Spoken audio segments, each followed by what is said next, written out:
தமிழக அரசியலில் பெருந்திருப்பம். மே 4 புதிய மாற்றம். தமிழக அரசியல் களம் தற்போது ஒரு மிகப்பெரிய அதிரடி மாற்றத்தை நோக்கி நகர்ந்து கொண்டிருக்கிறது.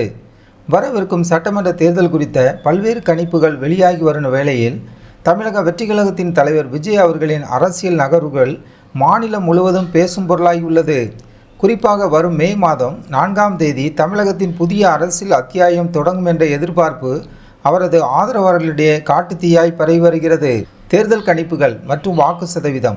தமிழகத்தில் உள்ள மொத்தம் 234 சட்டமன்ற தொகுதியிலும் தேவக களம் காண உள்ள நிலையில் தற்போது கள நிலவரங்களின்படி சுமார் 54% வாக்குகளை பெற்று விஜய் அவர்கள் மிகப்பெரிய வெற்றியை பதிவு செய்ய வாய்ப்புள்ளதாக அரசியல் விமர்சகர்கள் கணிக்கின்றனர். விசில் சின்னத்தில் போட்டியிடும் வேட்பாளர்களுக்கு மக்கள் மத்தியில் அமோக வரவேற்பு கிடைத்து வருவதாக தெரிகிறது. முக்கியமாக இதுவரை திராவிட கட்சிகளின் கோட்டையாக கருதப்பட்ட பல பகுதிகளில் இந்த முறை மாற்றம் என்ற ஒற்றை சொல்லுடன் விஜய் அவர்களின் கை ஓங்கியிருப்பதாக கூறப்படுகிறது. சிறுபான்மையினரின் ஆதரவு மாற்றம். இந்த தேர்தலின் மிகப்பெரிய ஒரு திருப்புமுனையாக பார்க்கப்படுவது சிறுபான்மையின மக்களின் வாக்கு வங்கி மாற்றம்தான்.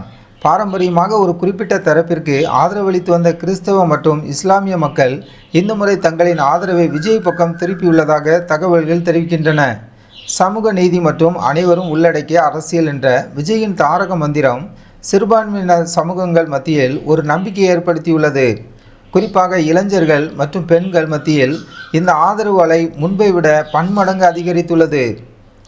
மே 4ஆம் தேதி மக்களின் முதல்வராக விஜய் அவர்கள் அரியணை ஏறுவாரா? தமிழக அரசியல் இந்த விசில் சத்தம் எந்த மாதிரியான தாக்கத்தை ஏற்படுத்தும்? பொறுத்திருந்து பார்ப்போம். இதுபோன்ற அரசியல் செய்திகளை உடனுக்குடன் தெரிந்து கொள்ள நமது ஜனநாயகம் டிவி சேனலை சப்ஸ்கிரைப் செய்யுங்கள்.